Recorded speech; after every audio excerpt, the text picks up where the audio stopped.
Hoy aprenderemos del punto pluma, en inglés se conoce como feather stitch.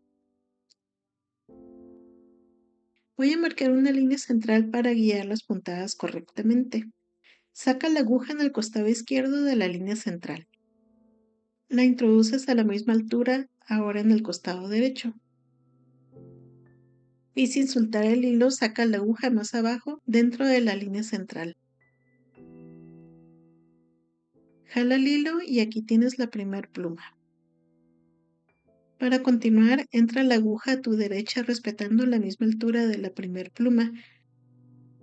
Sin soltar el hilo, sales a la altura de la primer pluma.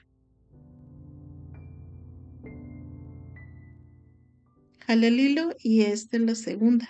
Ahora entra la aguja a tu izquierda respetando la misma altura de la segunda pluma y en la misma dirección de la primer pluma.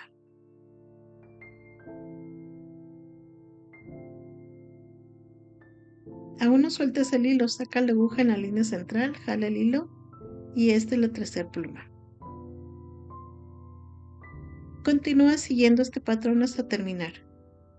La feather stitch es una puntada muy versátil y decorativa. Se emplea para tallos ornamentales, ramas, algas, enredaderas, flores silvestres, bordes decorativos, rellenos abiertos, incluso para unir dos telas de manera decorativa. Se requiere un poco de práctica y vale la pena hacerlo porque queda esta línea ligera, llamativa y muy bonita.